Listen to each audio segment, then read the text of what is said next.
Bismillahirrahmanirrahim. Assalamualaikum warahmatullahi wabarakatuh. Halo semuanya, kembali lagi bersama saya Bu Fitri di sini. Semoga kalian semua ada dalam keadaan sehat walafiat, selalu ada dalam lindungan Allah Subhanahu wa taala dan tetap semangat belajarnya. Sebelum kita mulai belajar, silahkan berdoa dulu dalam hati masing-masing, baca basmalah, baca doa sebelum belajar. Semoga belajarnya diberikan kemudahan, kelancaran, serta pemahaman yang baik ya. Langsung aja kalau gitu di pertemuan kali ini saya akan menjelaskan bab tentang limit fungsi aljabar.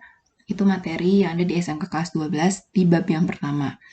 Jadi silakan disiapkan dua alat tulisnya dan dicatat baik-baik serta dipahami ya. Jadi untuk limit fungsi aljabar ini nanti akan ada beberapa penjabaran. Jadi nanti itu ada yang namanya limit tentu sama limit yang tak tentu. Nah, nanti kita akan belajar dulu limit yang tentu gitu ya. Sebelum ke pembahasan limit tentu ini, saya akan membahas dulu nih. Jadi limit itu apa sih sebetulnya sebagai permulaan ya? Jadi limit itu apa sih? Menurut bahasa, limit itu kan artinya berupa batas ya. Batas yang seperti apa? Misalnya saya menginginkan sebutin bilangan yang lebih kecil dari 4 gitu ya. Misalnya ada bilangan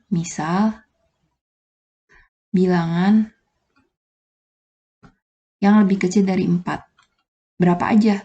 1 bisa, 2 bisa, 3 bisa, dan lain sebagainya. Nah, jadi kalau misalkan saya mau menyebutkan bilangan yang lebih kecil dari 4, berarti kan bisa juga saya nulisnya tuh 3,99 atau enggak misalnya 3,98 atau misalnya 3,97 dan lain sebagainya. Ini kan berarti juga masuk ke dalam bilangan yang lebih kecil daripada 4. Nah, gitu ya. Nah, ini tuh berarti kalau misalkan kita bulatkan, dibulatin nih. Ini kan dibulatin hasilnya 4. Ini kita bulatin hasilnya juga 4, ini dibulatin juga hasilnya 4 gitu ya. Nah, maka limit ini merupakan batas di mana dia itu hasilnya adalah 4. Nah, tetapi untuk yang nilai yang istilahnya sangat mendekati 4, itu kan sulit tuh kita cari ya. Jadi misalnya 3,9999, nah itu kan sulit sekali dicari gitu. Kita mau ngecek X yang bilangannya lebih dekat sama 4. Nah, maka digunakanlah limit di sini. Terus udah gitu, saya langsung aja. Oh ya, gimana cara menuliskannya gitu ya, notasinya atau lambang. Nah, berarti yang dilimitkan ini kan angka ya. Nah, karena ini judulnya limit fungsi aljabar, ya berarti di sini fungsi. Nah, fungsi itu yang kayak gimana? Kan fungsi ya. Nah, kalau fungsi itu yang fx atau y yang ada x-nya, misalnya 2x atau misalnya x kuadrat plus 3. Nah, ini merupakan fungsi. Nah, berarti limit fungsi aljabar itu adalah kita berbicara limit dari suatu fungsi gitu ya. Nah, berarti lambangnya itu seperti apa? Lambangnya adalah limit x mendekati misalnya mendekati angka gitu ya, dari fx. Nah, ini adalah lambangnya gitu. Lambang untuk lambang untuk si limit itu sendiri. Nah, A di sini merupakan angka ya. Nah, ini kan sebatas definisi dan pengenalan doang nih. Nah, saya bakal langsung ke ininya aja, ke contohnya aja. Oke.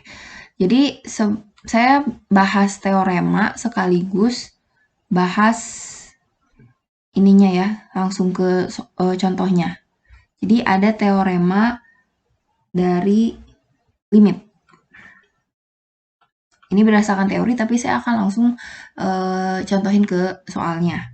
Ada 9 teorema. Jadi teorema yang pertama,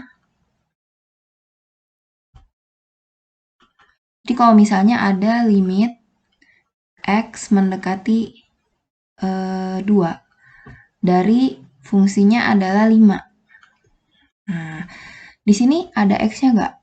Nggak ada ya. Jadi 5 ini tidak mengandung x.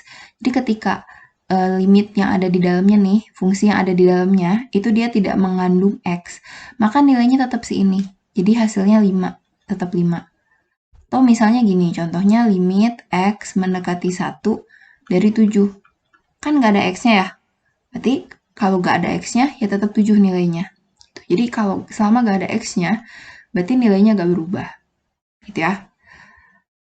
Nah, terus udah gitu, kita langsung ke teorema yang kedua. Jadi di teorema yang kedua, itu saya langsung ke contohnya juga. Contohnya, misalnya limit X mendekati 4 dari X. Di sini ada X-nya? Ada. Berarti X-nya harus diganti jadi berapa di sini mintanya? Mintanya diganti harus jadi 4. Artinya, kalau begitu, X ini ganti jadi 4. Oke? Karena permintaannya di sini harus jadi 4 limitnya.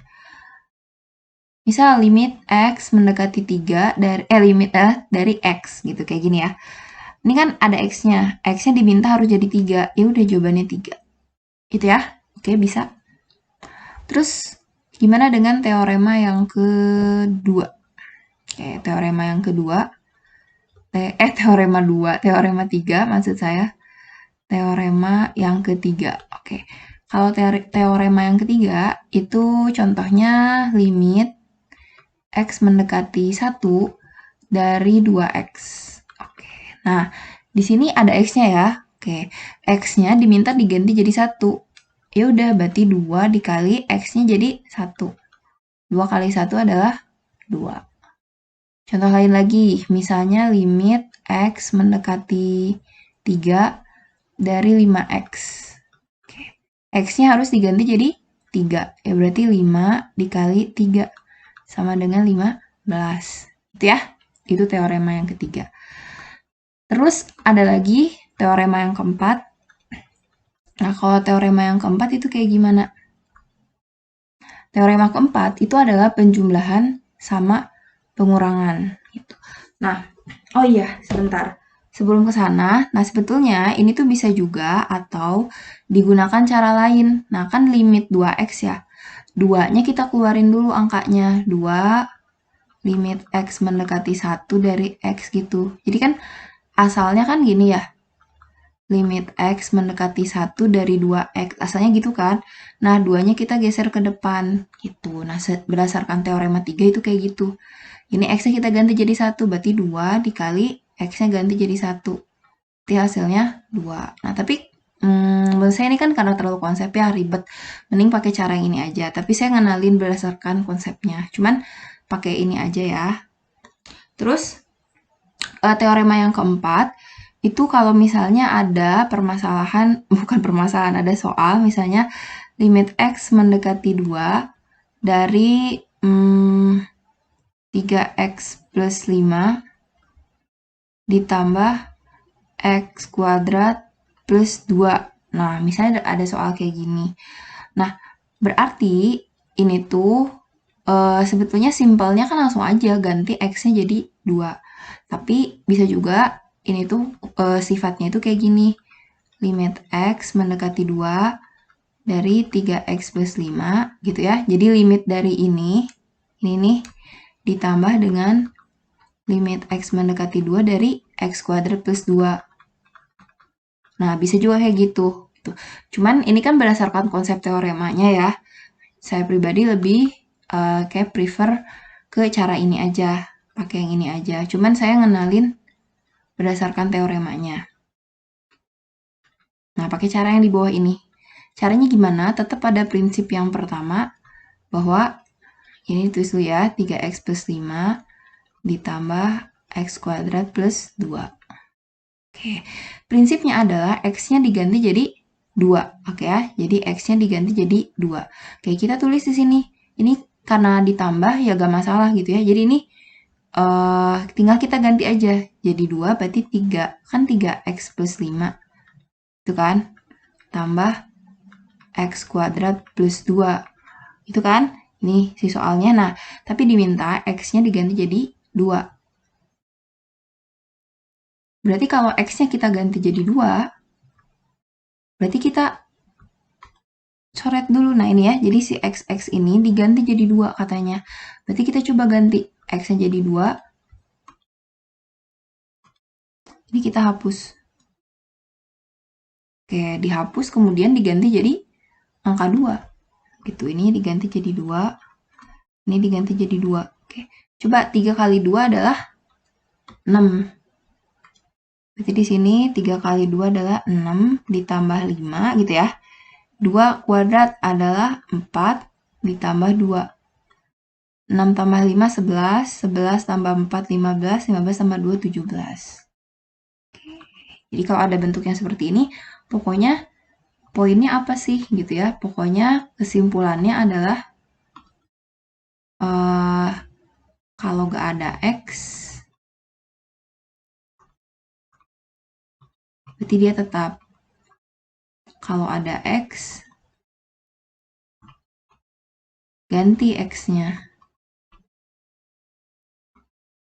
Jadi yang sesuai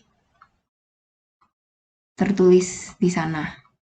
Jadi kalau misalnya di sana mintanya nih ini ya, mintanya 2 ya 2. Kalau mintanya 4 ya 4 gitu. Pokoknya intinya ini aja kalau di limit. Cuman mungkin nanti bentuknya aneh-aneh aja. Nah, itu ya dari teorema 1 sampai 4. Oke. Nah, kemudian kita lanjut ke teorema yang ke-5. Nah, kalau ada penjumlahan pasti ada pengurangan ya. Yang kelima itu teorema 5. Jadi di teorema 5 ini adalah pengurangannya, versi pengurangannya. Kalau begitu, misalnya ada limit X mendekati 1 dari X plus 2 dikurang 2X kuadrat min 5. Misalnya kayak gitu ya. Nah, secara konsep teorema itu sama aja kayak limit dari X mendekati 1 itu X plus 2 dikurangin. Jadi limit si ini dikurangin limit si ini. Gitu. Jadi ini limit X mendekati 1 dari 2X kuadrat min 5. Nah, ini secara konsepnya. Tapi lagi-lagi kita langsung aja pakai cara substitusinya ya. Jadi kita langsung aja. Berarti limit X mendekati 1, X plus 2, ya kita tulis ulang soalnya. Langsung kita ganti aja, X-nya jadi 1 ya. Oke, jadi kalau di sini ada X plus 2, kita tulis ulang. 2X kuadrat min 5, artinya X-nya itu kita ganti jadi 1. X-nya kita ganti jadi 1, karena mintanya di sini 1. Sehingga di sini 1 tambah 2 dikurang 2 dikali 1 kuadrat dikurang 5. Oke, 1 tambah 2, 3. Oke, ini 2 dikurang 5. Oke. Terus 3 dikurang 2 dikurang 5 adalah minus 3 ya. Min kali min itu plus. Jadi 3 tambah 3, 6. Itu hasilnya untuk teorema yang ke-5. Oke. Terus gimana dengan teorema yang ke-6? Oke, kita masuk ke teorema 6. Kalau teorema yang ke-6 itu perkaliannya gitu ya. Kalau misalnya ada limit X mendekati 3 dari kita pakai ini ya, soal yang ini ya. 3X plus 5 dikali X kuadrat plus 2. Nah, ini tuh sama aja kayak limit ini dikali dengan limit ini gitu.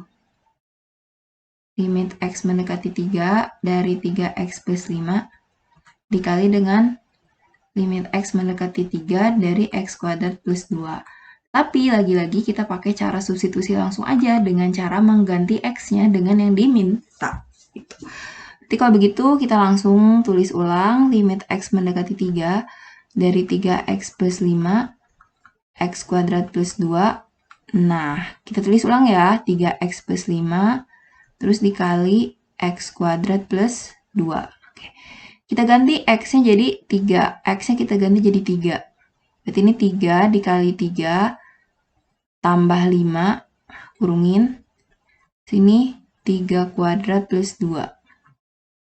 3 kali 3, 9 tambah 5. 3 kali 3, 9 tambah 2.